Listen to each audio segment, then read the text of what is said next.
네, 이사야 53장 1절부터 12절의 말씀입니다. 네, 우리 옆에 분들과 뒤에 분들, 앞에 분들 좀 이렇게 뒤 앞뒤를 쳐다보면서 인사를 하셨으면 좋겠습니다. 네, 반갑습니다. 그냥 인사하겠습니다. 오늘은 가볍게 반갑습니다. 네, 같은 예배를 드리는 귀한 예배자들이기 때문에 반가운 마음 전하시면 좋겠습니다. 네, 우리 이사야 53장 1절부터 마지막 절 말씀 12절 말씀까지 교독을 하겠습니다. 길어서 좀 교독을 할게요. 우리가 전한 것을 누가 믿었느냐? 여호와의 팔이 누구에게 나타났느냐?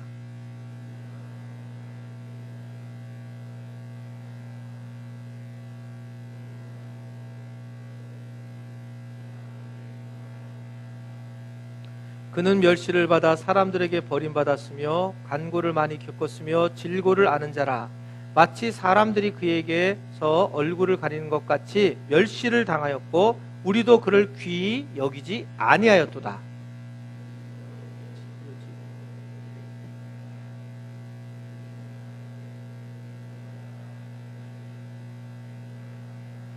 그가 찔림은 우리의 허물 때문이요 그가 상함은 우리의 죄악 때문이라. 그가 징계를 받음으로 우리는 평화를 누리고 그가 채찍에 맞음으로 우리는 나음을 받았도다.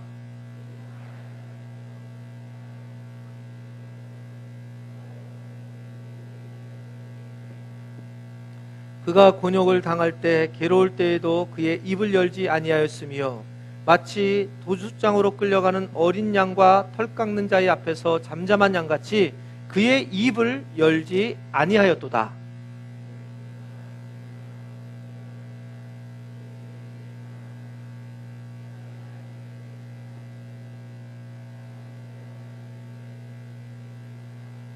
그는 강포를 행하지 아니하였고 그의 입에 거짓이 없었으나 그의 무덤이 악인들과 함께 있었으며 그가 죽은 후에 부자와 함께 있었도다.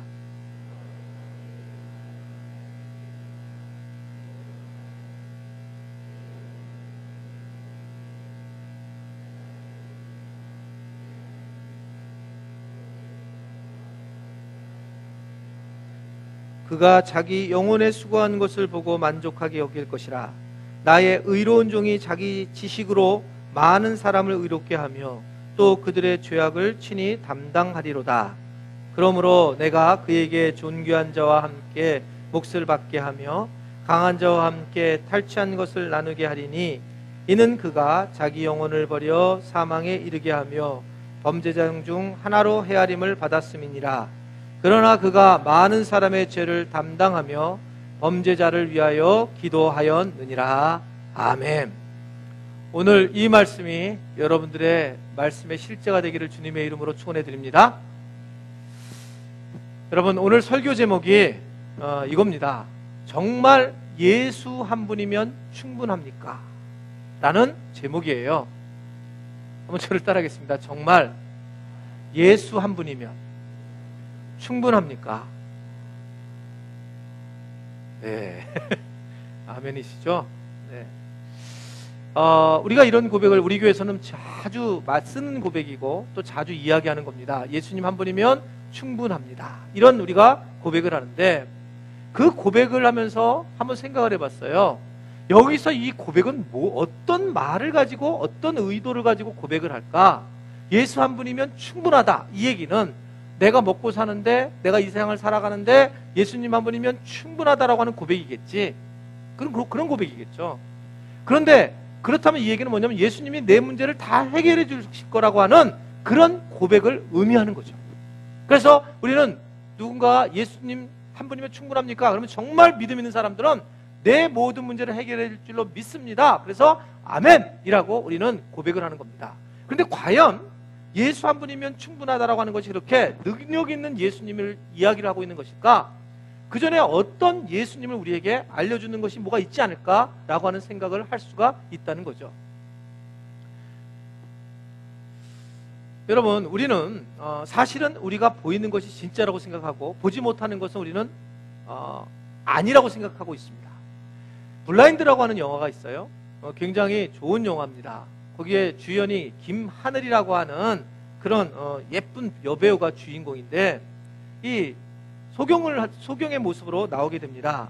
그가 경찰이었다가 그만 사고로 인해서 눈을 잃게 되는데, 그러다가 살인 사건 현장을 목격을 하게 됩니다. 그런데 그 목격을 하다가 경찰이 물어보는 거예요.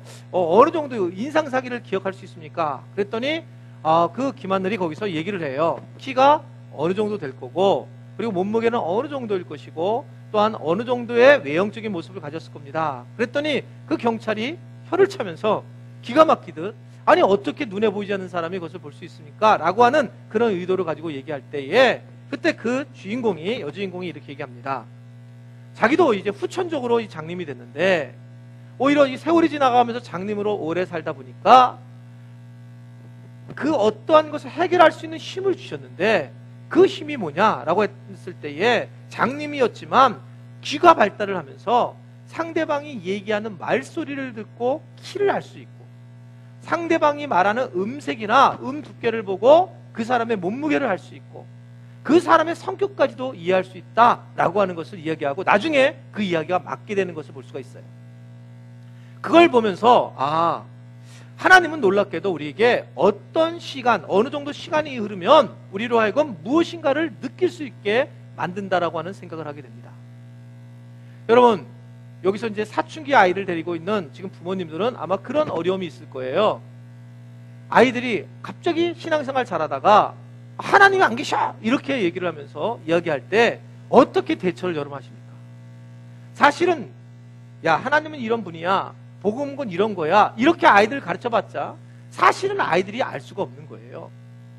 그래서 사실은 나중에 네가 시간이 지나면 알 수 있을 텐데 지금은 참 모를 거야 라고 얘기할 수밖에 없다는 거죠. 그럴 수밖에 없다는 거예요. 제가 왜 이 말씀을 드리냐면, 제가 제 스스로가 세월이 지나면서 나이가 먹어가면서 내가 젊었을 때에 경험했던 하나님보다 세월이 지나면서 하나님이 제게, 또 아마 여러분들 모두에게도 동일할 것이라고 생각하는데, 하나님은 이런 분이라고 하는 것을 깊이 만날 수 있도록 우리에게 그 은혜를 허락했다는 걸 여러분 알 수 있기를 바랍니다. 세월이 지나니까 아는 일들이 많아지더라는 거예요. 이건 이런 뜻이었구나라는 것을 시간이 지나면서 이해가 되더라는 거예요. 제가 이번 주에 참 독특한 경험을 하게 됐습니다. 예전에 설교 중에 말씀을 한 분이고, 우리 교회에 와서도 설교를 금요기도회 땐가 했던 분이셨는데, 백 목사님이라는 분이 계신데, 사모님이 30대 후반에 자동차 사고로 돌아가셨어요. 지금 한 100일 정도 됐습니다. 돌아가시고 제가 장례를 그때 잠깐 제가 부흥회를 인도했기 때문에 잠깐만 보고 왔다가 너무 마음이 가서 걔 한번 좀 만나고 싶은 마음을 굉장히 강조하게, 이 마음이 강하게 오는 거예요, 열망이. 그래서 한번 만나려고 약속했는데 약속이 안 되고 난 다음에 잊어버렸다가 이번 주에 만나서 식사를 하게 되었습니다. 그리고 그 목사님의 이야기를 듣게 되었어요. 사모님이 어떻게 사고가 났는지, 또 지금 마음이 어떠신지, 이런 이야기를 이제 듣게 되었습니다. 근데 그 목사님이 저를 보자마자 마치 굉장히 할 말이 많은 것처럼 제게 이야기를 하시는 거예요. 그래서 목사님한테 정말 하고 싶은 얘기가 있다는 거예요. 그래서 예, 뭔데요? 그랬더니, 목사님, 사실은 저희 사모가 죽는 날 목사님이 꿈에 나타나셨습니다. 그래서 내가, 좋은 게 아니잖아요. 그래서 왜요? 그랬더니 하는 얘기가, 목사님이 자기 본당에 무언가 이렇게 끌고 이렇게 와 계시더라는 거예요, 제가요. 그래서 막 반가워서 목사님 하고 반가워했는데, 제가 그렇게 반갑게 얘기를 하지 않는다는 거예요. 그러면서 뭔가를 이렇게 가지고 끌고 왔는데, 딱 그게 봤더니 뭐냐면, 그게 시체 안치대 끄는 거 있잖아요. 그거를 끌고 딱 와 있더라는 거예요, 제가 저승사자인가? 제가 이렇게 와 있더라는 거예요. 그런데 하여튼 제가 난처한 거예요. 그러면서 하는 얘기가, 그리고 난 다음에 2시에 전화가 딱 왔는데 사모가 죽었구나 라는 걸 그냥 확 느꼈다는 거예요. 그냥 확. 잠깐 꿈을 꾸는 사이에 그 꿈에서 제가 1시간 잠을 잤는데, 그 꿈에 제가 나타났고, 그 얘기를 저한테 이제 도착하자마자 한 1시간을 얘기하는 거예요. 그래서 목사님한테 정말 얘기하고 싶었다는 거예요.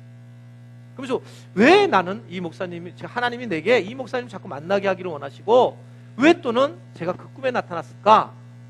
이런 얘기를 하던 중에, 어쨌든 그건 개꿈일 가능성이 있고요. 근데 어떤 의미도 있을 수 있을 것이고, 그랬는데 여하튼 이야기를 하다가 제가 제 얘기를 하기 시작했습니다. 여러분들이 잘 알다시피 저 얼마 전에 누님을 잃게 됐잖아요. 그래서 제가 사실은 누님 세 분이 계셨는데, 세 분이, 이 목사님 처음 듣는 얘기죠. 세 분이 다 62전에 돌아가셨습니다.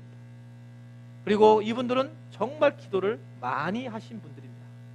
근데 주님이 이분들을 데리고 가면서 내가 깨달은 게 하나 있는데, 목사님은 지금 사모님을 잃고 100일 만에 무엇을 깨달았습니까? 서로 이야기를 했어요. 그 이야기를 하는데 서로 막 정말 눈이 빨개지면서 깨달은 게 하나 있는 거예요. 그 목사님도 깨달은 게 있고 나도 깨달은 게 있어서 오리고기가 탔어요. 그 얘기를 하다가 깨달은 게, 그 목사님은 뭘 깨달았냐면 저랑 동일했는데 둘이 그렇구나. 죽음이 뭐라고 생각하세요? 죽음, 있음과 없습니다. 그러니까 죽는다라고 하는 것은 주변에 그냥 없어진 거예요. 그냥 없는 겁니다. 저희 누님도 없고 그 사모님도 없는 거예요. 근데 있음은 뭐냐면 오직 주 예수 그리스도밖에 있음이 없다는 거예요. 그러니까 오히려 이러한 어려움을 겪으면서 이 땅에는 주님밖에 없고 하나님만이 있음이고 우리는 마치 안개와 같구나. 이 부분을 그 목사님도 경험을 하고 저도 개인적으로 경험을 했습니다. 좀 더 어려운 일을 겪으면서 하나님을 나는 조금씩 이해를 하기 시작을 했고, 그리고 복음을 조금씩 한 단계 어려운 일을 겪으면서 더 이해를 내가 하게 되는구나 라는 것을 개인적으로 알게 되었다라고 하는 겁니다. 실제로 여러분, 우리는 하나님을 도저히 잘 알 수 없게 되어 있단 말입니다. 근데 우리가 이 경험을 하지 못하고 도저히 알 수 없죠. 예를 들면 개미가 우리를 결코 알 수 없어요. 우리가 어떤 존재 자체가 다른 하나님을 이해할 수 있는 방법이 없는데, 성경은 뭐라고 하겠냐면 도대체 우리가 예전에 어린아이 있을 때는 그 일을 우리가 도대체 알 수가 없다는 거예요. 어린아이의 일을 버려야지만 이것을 알 수 있고, 그러면서 이 고린도전서 13장 12절의 말씀 보면 지금 현재는 우리가 거울을 보는 것 같답니다. 우리가 신앙생활하는 것이 거울을 보는 것 같이 희미하지만 앞으로 살아가면서 나중에 하나님 나라 갈 때에는 얼굴과 얼굴을 대하여 이렇게 정확하게 볼 것이고, 지금은 내가 이 부분적으로 이 모든 문제를 알지만 내게 이렇게 고난이 오고 어려운 일이 오는 것은 그때 내가 온전히 알리라, 이렇게 말씀을 하고 있는 거예요. 결국 하나님은 우리에게 시간이 지나면서 여러분, 하나님에 대해서 여러분들이 알 수 있고 하나님께서 내게 이러한 고난과 아픔을 주셨다는 것을 이해할 수 있다는 것을 여러분 분명히 믿으시기를 바랍니다. 근데 하나님은 그래서 우리에게 이런 어려움 속에 우리를 사랑하시니까 뭘 보내주셨냐면 예수님을 보내주신 사건, 이것이 이제 여러분 잘 아는 이게 교회 안에 있는 복음이죠. 독생자 예수님을 보내주셨고 그 사랑을 통해서 너희가 이 독생자를 잘 믿어라. 그래서 이 예수님을 잘 믿으면 되고, 그래서 모든 교회들이 오직 예수라는 말을 썼고, 예수만이 길이요 진리요 생명이고 예수 그리스도만이 모든 핵심의 키다. 이 세상을 살아가는 모든 키는 예수님밖에 없다, 이 말을 하기 때문에 우리는 그래요, 오직 예수님밖에 없습니다, 예수님 한 분이면 충분합니다 라는 고백을 한다는 거예요. 우리는 그래서 고백을 하는데 우리 마음에 근데 뭐가 있냐면 한쪽에 예수님 한 분이면 충분합니다라고 하는 고백이 있는데, 그 예수님은 능력의 예수님만을 생각한다는 거예요. 그 능력의 예수님만을 생각하니까 우리 삶 자체에서 말로만 예수님 한 분이면 충분합니다 고백하고 있지, 우리 삶에 이 예수님이 우리의 삶에 직접적인 영향력을 못 치고 있더란 말입니다. 그러면 어떻게 해야지만 어떤 상황에 예수님이 우리의 삶에 직접적인 영향력을 미칠까? 이것에 대해서 오늘 이사야 53장은 예수님이 어떤 분인지 우리에게 알려주시고, 그 예수님을 우리가 어떻게 믿어서 어떻게 살아야 될 것인가, 이것을 오늘 우리에게 말씀하고 계시는 것입니다. 그래서 오늘 크게 세 가지를 가지고 우리가 다시 한번 예수님을 어떤 모습으로 바라봐야 할까, 이것에 대해서 우리가 말씀을 살펴보려고 하는 거예요. 첫 번째는 우리가 누구를 봐야 되냐면, 한번 저를 따라하겠습니다. 비참한 멸시를 당하신 예수님을 바라보아야 합니다. 네, 비참한 멸시를 당하신 예수님을 만나야 돼요. 그것을, 그럼에도 불구하고 내가 이 예수님을 만나서 내가 이분 한 분이면 충분하다 하면 대단한 겁니다. 그걸 말씀하고 있는 거예요. 여러분, 예수님의 외형적인 모습에 대해서 성경이 세밀하게 얘기한 데가 없어요. 이사야 오늘 이 53장 바로 2절 3절이 가장 예수님을 잘 말씀한 부분입니다. 예수님이 어떤 분인지 예언을 한 부분이에요. 자, 한번 읽어보겠어요. 어떤 예수님의 모습이 어떤 분이신지. 자, 시작. 그는 주 앞에서 자라나기를 연한 순 같고 마른 땅에서 나온 뿌리 같아서 고운 모양도 없고 풍채도 없은즉 우리가 보기에 흠모할 만한 아름다운 것이 없도다. 그는 멸시를 받아 사람들에게 버림을 받았으며 강고를 많이 겪었으며 질고를 아는 자라 마치 사람들이 그에게서 얼굴을 가리는 것 같이 멸시를 당하였고 우리들 귀히 여기지 아니하였도다. 예수님이 우리에게 아무런 형체도 없고 우리에게 능력도 못 발휘하시고 별 볼일 없는 분이라는 거예요. 여러분, 우리가 외국에 이게 사진에 나온 예수님의 모습은 성경에서 말하고 있는 예수님이 전혀 아닙니다. 저도 이 괜찮기 때문에 이 비주얼이 저 같은 모습도 아니에요. 웃자고 한 거예요, 요 순간.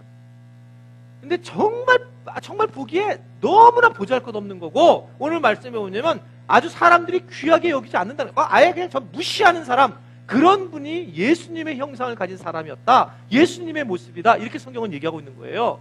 우리가 생각하는 예수님의 모습하고는 다른 얘기를 하고 있단 말입니다.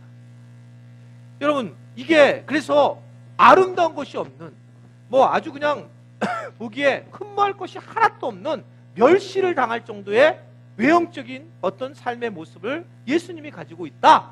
그런데 그 예수님이면 충분하다고 고백한다는 것은 대단하다는 거죠. 제가 그런 얘기를 했잖아요. 제가 절친이 하나 있는데 이 친구가, 제가 신학을 공부한다니까 저를 어렸을 때부터 본 친구니까 네가 신학을 하면 전부 다 전 모든 교인들이 신학을 해야 된다. 그러면서 너 신학하면 안 된다라고 하는 것을 저한테 반대한 친구입니다. 그 반대하는 것 중에 그러면서 저한테 한 말 한마디가 뭐냐면, 야, 너 정말 예수님을 사랑하니? 그래서 내가 그렇지. 그랬더니 성프란시스코의 예를 들면서 이 친구가 저한테 이런 얘기하는 거예요. 너 만약에 예수님이 너 잠자는 침대 안에 와서 네 자리를 비켜달라고 그러면 비켜줄 수 있냐? 그래서 내가 당연하지. 그랬더니 이 친구가 하는 말이, 저는 지금도 30년 이상 이 가슴에 품고 있는 말인데, 그게 뭐였냐면 이런 말이었습니다. 그래? 근데 예수님의 모양으로 오지 않고 예수님께서 노숙자의 모양이나 또는 전염병을 가지고 있는 모형으로 와서 여기 온몸에는 피고름이 흐르고 내리고 머리에는 다 이가 가득하고 정말 만나 냄새나 볼품이 전혀 없고 하여튼 삐샥 말라가지고 막 아무것도 드러나는 것이 없는, 자, 그런 상황인데 네가 그곳에 자면 네 방에서 자면 냄새가 다 맺고 피고름이 막 묻을 텐데 그래도 네가 예수님을, 그분을 갖다가 너 초대하겠니? 이 대답에 제가 대답을 하지 못했어요. 그러면서 저는 그때 신학교를 들어가기 전에 그 친구가 한 말이 제 가슴 속에 남아서 지금까지 늘 그 마음에 제가 부담감을 가지고 있는 그런 상황입니다. 정말 그럴 수 있느냐라고 했을 때, 정말 그럴까? 여러분, 우리는 오해를 하고 있는 게 뭐냐면 예수님 한 분이면 충분하다고 했을 때 그분은 능력 있는 예수예요. 우리의 모든 걸 고쳐주실 예수님, 기도만 하면 다 응답하시고 모든 것을 다스려줄 예수님, 이렇게 그분이라고 얘기하고 있단 말입니다. 그러나 여러분, 성경은 정말 오해를 한다는 거예요. 오해를. 여러분, 성경에서 말하고 있는 부분은 뭐냐면 내가 너희를 먹여주겠다라고 하는 것은 생명의 떡, 우리 안에는 내적인 것을 얘기하는 겁니다. 우리의 안이, 속이 너무나 배고픈 거예요. 그래서 늘 외로운 겁니다. 속이 외로우니까 그냥 자꾸 먹는 거죠, 딴 거를. 그런데 예수님께서는 뭘 하냐면 내가 생명의 떡이 되길 원하는 거지 너를 먹인다는 게 아닙니다. 생명의 떡, 내적인 종교거든요, 기독교는요. 안에 있는 종교란 말입니다. 목마르지 아니하리라, 이 말씀은 여기에 목이 목마른 게 아니라 이 가슴에 있는 목을 내가 마르지 않게 하겠다, 이 약속의 말씀이거든요. 근데 오해를 하는 거예요, 자꾸요. 예수 한 분이면 충분합니다, 이 단어도 오해할 수 있다는 거죠. 오해를. 뭐라고 생각하느냐? 여러분, 성경을 보면 예수님께서 5,000명을 먹이시죠. 그리고 12강주를 남깁니다. 그랬더니 사람들이 바로 오해를 하죠.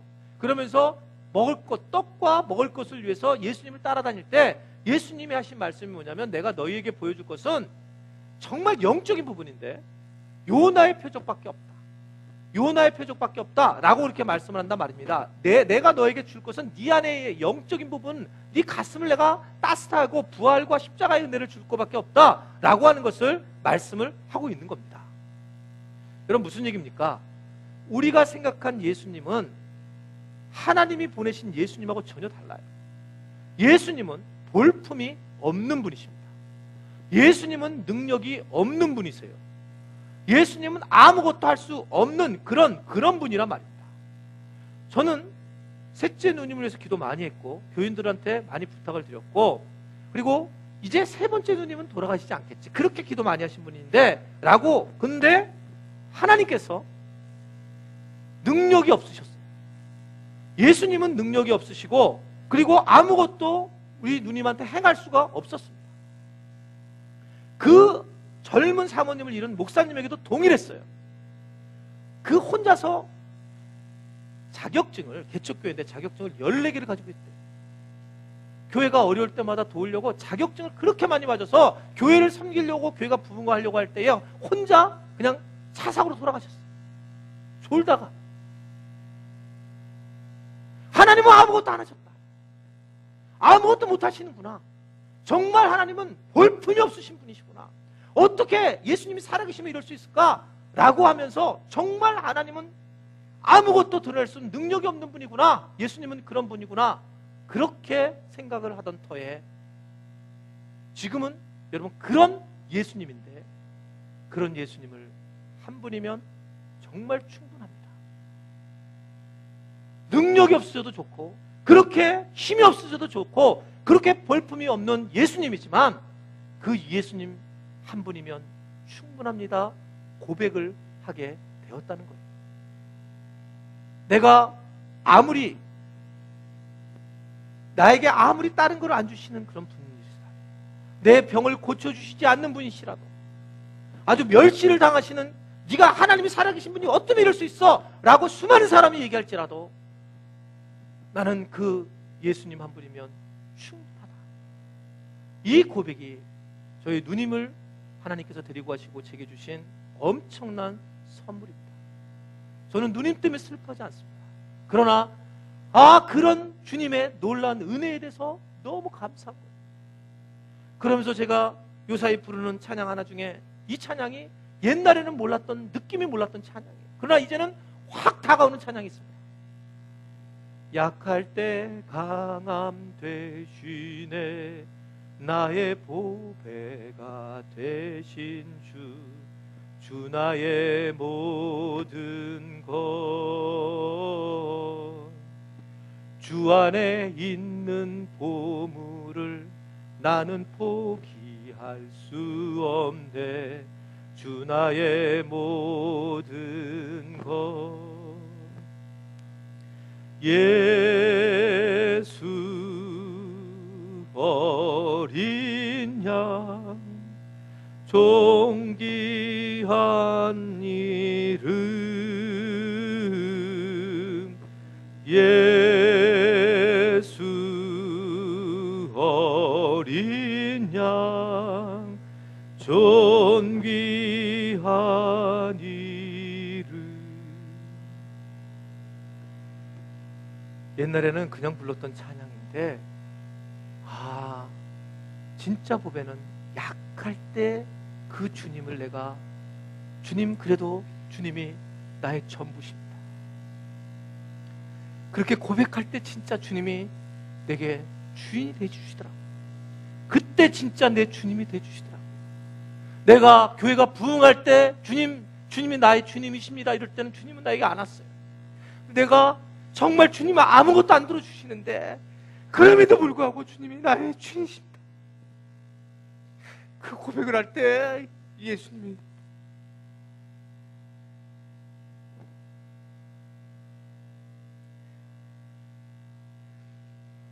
나의 어린 양이 되어주시더라고요. 이 찬양이 진짜 내 보물을 만나게 해주신 그런 주님이신 겁니다. 여러분, 주님 한 분으로 충분하다고 할 때 그 주님은 내 문제를 해결해 주시는 주님이 아니에요. 아무것도 우리에게 해주실 수 없는 그런 주님이지만, 내가 그 주님 한 분이면 충분합니다. 그것이 그때부터 주님께서 나를 사용하시고 내게 한량없는 축복으로 채워주신다는 것을 믿으시기를 바랍니다. 두 번째, 우리가 무슨 예수님을 바라봐야 되느냐? 고난 속에 평화를 만드시는 예수님을 바라봐야 됩니다. 고난 속에서 평화를 만드시는 예수님. 여러분, 오늘 본문 4절과 5절을 한번 읽어보세요. 4절 5절 말씀 읽어보겠습니다. 4절 5절 읽어보겠습니다. 시작. 그는 실로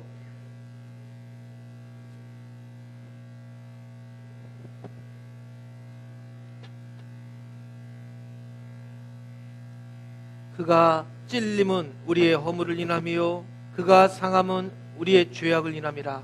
그가 징계를 받음으로 우리가 평화를 누리고 그가 채찍에 맞음으로 우리가 나음을 입었도다. 여러분, 이런 경험을 하면서 세월이 지나면서 주님을 가까이 느끼면서 느꼈던 단어들은 다르게 다가오더라고요. 오늘 5절에 보면 찔린다, 찔림은, 허물은, 그가 상함은, 그리고 징계를 받음으로, 채찍에 맞음으로. 예수님이 이 땅에 오셨던 것들 중에 예수님은 이미 고난을 당하러 이 땅에 오셨다는 사실을 오늘 우리가 볼 수가 있습니다. 예수님 한 분이면 충분합니다라고 고백했을 때 그 예수님은 이미 이 땅에 고난을 당하러 오신 분이세요. 고난을 당하러 오신 분. 여러분, 삶이라는 것 자체가 이미 고난을 당하는 거예요. 삶이라는 것. 내가 산다는 것 자체가 이미 고난이라는 것을 우리가 갈 수밖에 없는 그런 존재일 수밖에 없다는 거죠.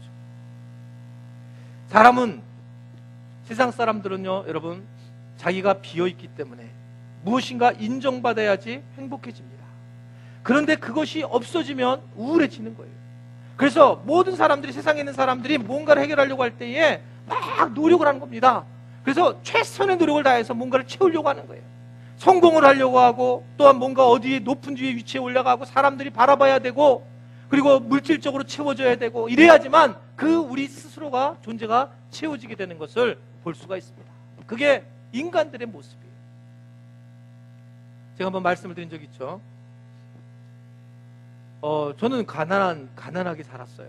그래서 그렇게 그래서 돈을 모은 적이 없고 그랬는데, 제가 대학 때 이제 영어를 전공을 했기 때문에 과외를 했습니다.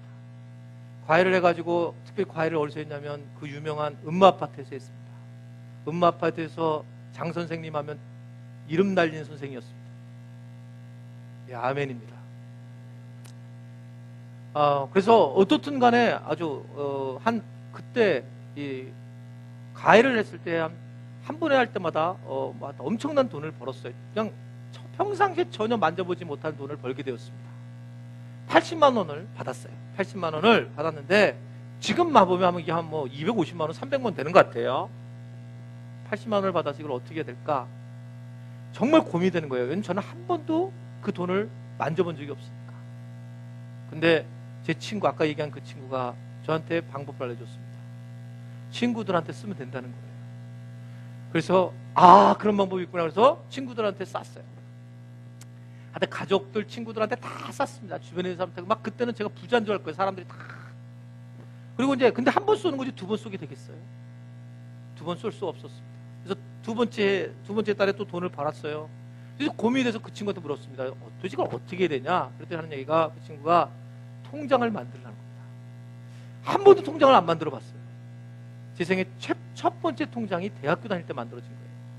그래서 통장을 딱 대학교 때 만들었는데, 그리고 그때 받은 80만 원을 거기 저금을 딱 했어요. 너무 행복하더라고요. 세상에 글자 숫자가 거기 늘어나는 거가 요만한 조그만 종이 딱지에다가 인쇄가 하나씩 늘어가는데 플러스 되는 것이 내한테 그렇게 행복을 주는 줄 몰랐어요. 저는 그때 세상 사람들이, 그때도 저는 세상 사람이지만, 와, 이게 왜 이렇게 매달렸는지 그때 제가 처음 경험해봤어요. 이런 행복감이 있구나. 이게 80에서 10만 원, 90, 그 다음에 130까지 올라가는데 막 가슴이 벅찬 거예요. 세상에 어느 누구도 이 평화를 빼앗아 갈 수 없네. 두려움도 없네. 와, 오직 소망이 통장에 있는 거예요. 130만 원. 그런데 이게 너무 행복해가지고 그 뒤에는 제 친구들은 아무도 못 얻어먹었어요. 왜냐하면 계속 거기에 붙는 거가, 그거에 들어가는 것이 정말 행복했기 때문에 너무너무 행복했던 거예요. 아, 이런 행복을 가지고 사람들이 살아가는구나. 그때 제일 강렬하게 제가 경험했습니다. 그런데 꿈을 꿨어요. 제가 꿈을 꾸는데 어떤 꿈을 꾸게 됐냐면 전쟁이 일어나는 꿈입니다.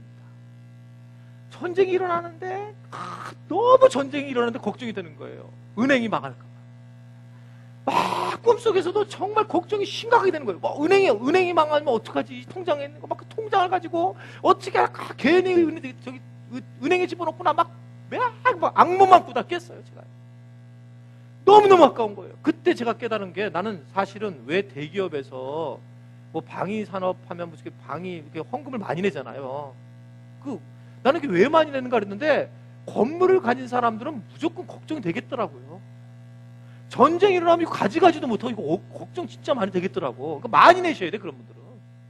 근데 이게 왜 그러냐면, 당연하게 막 이게 엄청난 큰 건물을 가지고 있는 사람들, 그거 만약에 북한에서 쓱 그냥 이렇게 걱정되면 그냥 끝나는 거잖아요. 그러니까 그런 사람들은 진짜 걱정 많이 되겠더만.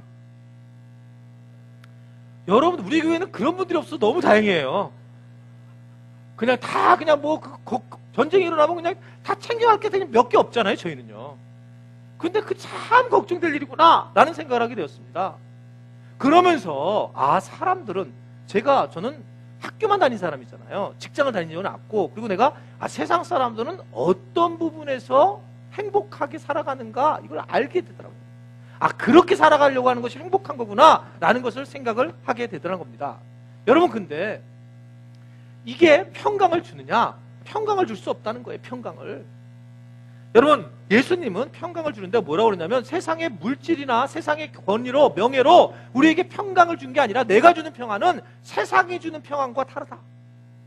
세상이 주는 것과 다르다는 겁니다. 그래서 내가 너에게 평강이 있길 원하노라 라고 하면서, 성령님이 우리에게 주시는 평강은 세상과 주는 평강과 전혀 다르다는 걸 여러분 믿으시기를 바랍니다.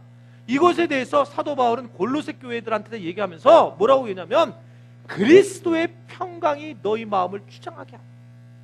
넌 자꾸 세상에, 네가 나이도 먹어가고 그러는데 자꾸 여기만 피지만 말고, 뭔가 좀 막 자꾸 네가 지금 변해가는 거에 대해서 네가 거기 걱정하고 근심하지 말고, 세상이 주는 평강이 아니라 그리스도의 평강이 여러분들의 마음을 주장하게 하라. 이렇게 말씀을 하면서 그 방법론으로 뭐라고 하냐면, 너희는 또한 감사를 해라. 어떻게 감사를 하느냐라고 했을 때에, 그리스도의 말씀이 너희 안에 풍성히 거하면 시와 찬송과 신령한 노래로 감사를 하고 하나님을 찬양하고 하나님 아버지께 주 예수의 이름으로 감사하라. 그냥 감사하라. 여러분, 결국 우리가 어떻게 살아야 되느냐?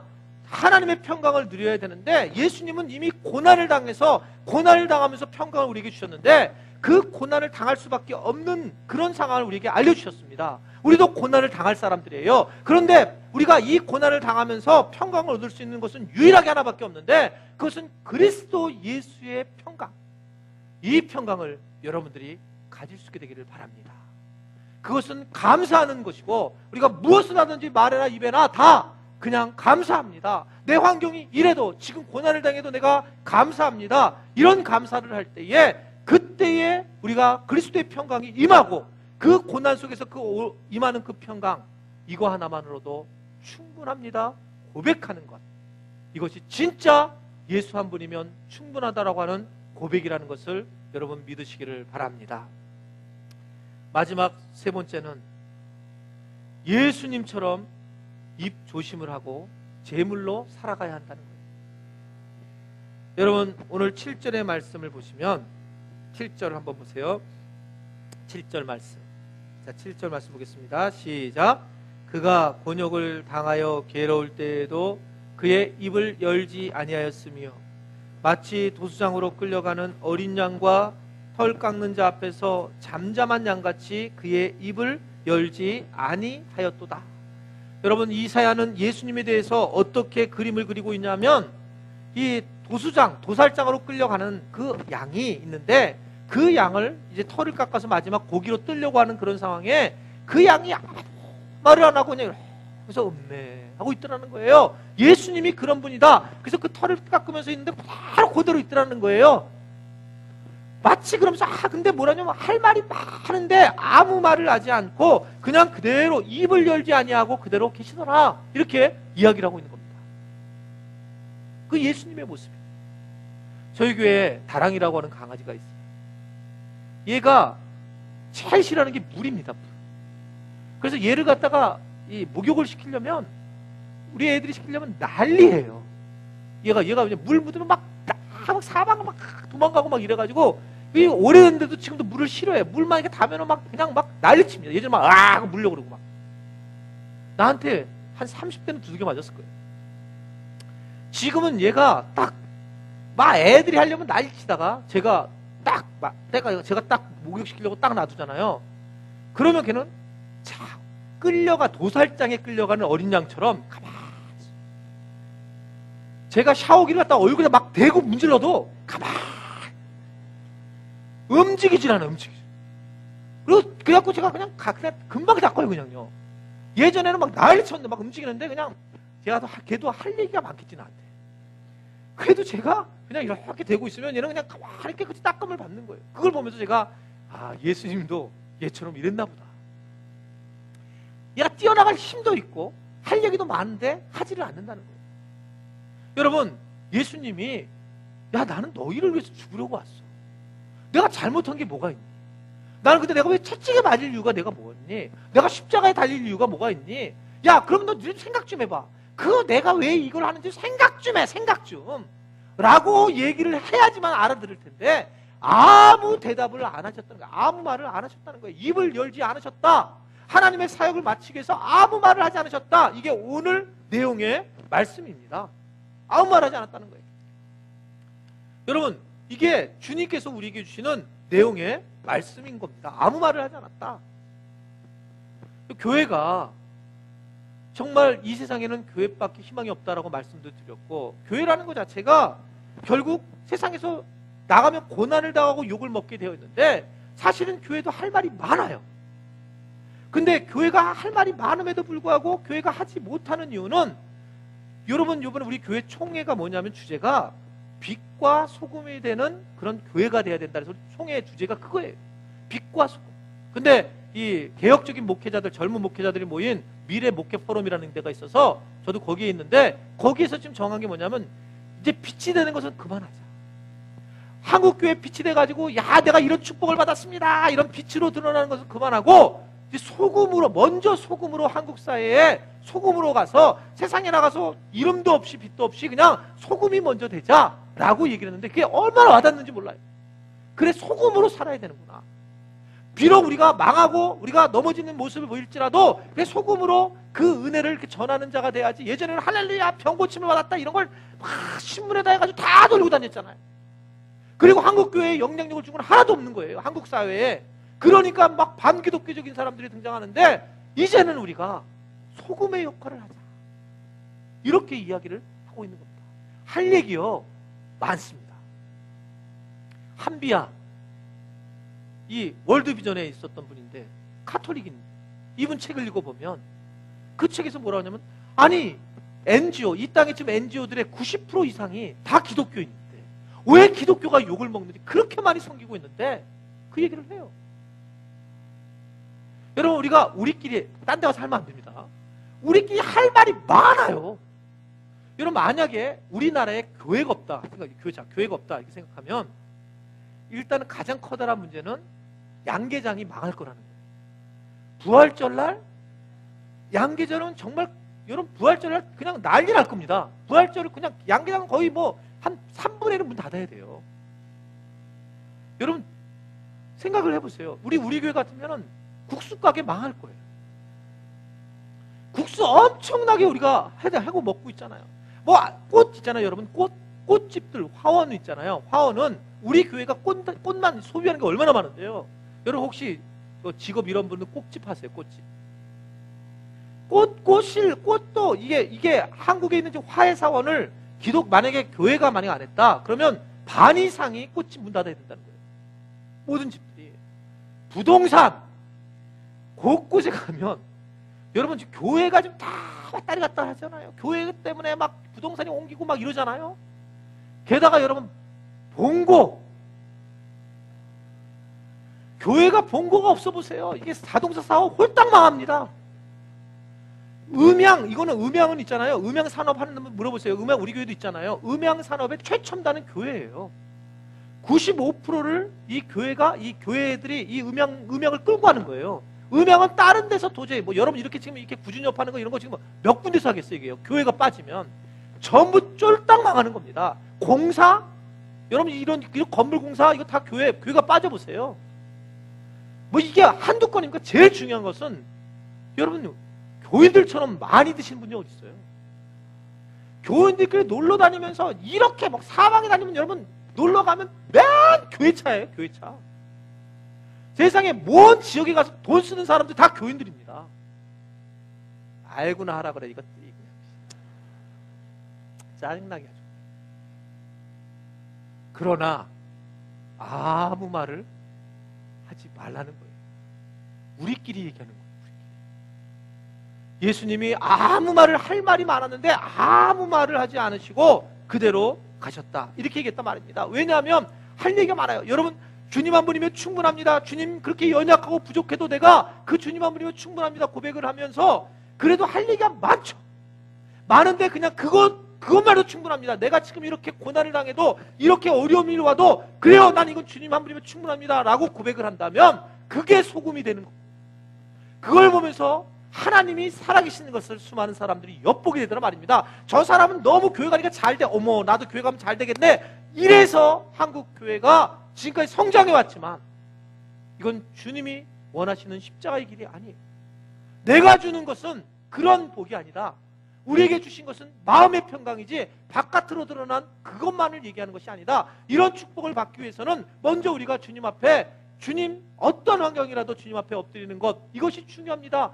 그것이 내가 고백할 일입니다 라고 고백하는 것이 중요하다는 거예요. 지난주에 말씀드렸죠. 어떻게 이혜령 교수님이 신앙생활을 하게 되었을까? 이번에 제가 그분 책을 몇 번 읽다가 마감 직권을 읽었는데, 이민아 목사님 그 내용을 너무 이해가 돼요. 이게 보면, 아니 교회를 자기를 떠나가지고 이 교수님 때문에 미국에 가서 너무 딸이라는 게 너무 싫었다는 거예요. 딸이라는 게. 그래갖고 미국에 가서 생활을 하고 있는데 거기서 결혼했는데 이혼을 했어요. 첫 번째 아이가 죽었어요. 근데 얘가 예수를 믿더니만 첫 번째 아이가 죽는 것을 보면서 분명히 큰일 날 줄 알았는데 얘가 너무나 행복하게 사는 거예요. 둘째 아이가 자폐증에 걸렸어요. 그럼 이 자폐증 아이를 데리고 하영조 목사님한테 기도받고 옥하는 목사님한테 기도받고 막 기도받으러 하는 장면이 나와요. 근데 주님이 고쳐주지 않는 거예요. 그런데 그 과정 속에서 이 이민아 목사님이 주님을 만났어요.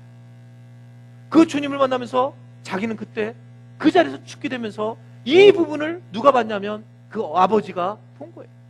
아버지가 보면서 그때 바로 그 이효령 교수님이 이 딸 때문에 내가 하나님을 만났구나라는 고백을 할 수밖에 없었다는 거죠. 여러분, 그게 뭐냐면 소금의 역할을 우리가 다하는 모습이란 말입니다. 우리는 이 땅에서 주님이 주신 십자가가 있습니다. 그 십자가를 우리는 달게 지고 가는 것입니다. 그래서 우리가 주님 한 분이면 충분합니다 고백은 내가 어떠한 환경이든 내가 내 생각대로 안 되고 내가 주님이 비참하고 그럴지라도 그 주님 한 분이면 충분합니다라고 고백할 수 있는 여러분들이 되시기를 바랍니다. 그래서 우리가 주님이 약하고 또한 주님이 강하고 상관없이 내가 그런 주님을 바라볼 때 그렇게 주님을 인정하고 주님 내가 그리 아니하실지라도 내가 감사하고 주님 한 분이면 충분합니다. 정말 그런 고백을 하게 되면, 그렇게 깊은 고백을 하게 되면 그때부터 주님께서 우리에게 엄청난 축복을 허락하실 거라는 걸 믿으시기를 바랍니다. 아무쪼록 여러분들이 내가 지금 되는 일이 없고 주님이 내게 기도에 응답도 안 하시고 그리하실지라도 여러분들이 예수님이 원래 그렇게 멸시를 받은 모습으로 이 땅에 오셨고 그렇게 고난을 당하는 모습으로 이 땅에 오셨을 때에 아무 말도 안 하시고 하고 싶은 얘기도 안 하시면서 그 십자가를 짊어갔던 것처럼 우리도 예수님을 닮아서 그렇게 짊어갈 때에 우리가 이 땅에서 곧 부활의 승리의 기쁨을 누릴 수 있다는 것을 여러분 믿을 수 있는 귀한 성도들이 되시기를 주님의 이름으로 축원해 드립니다.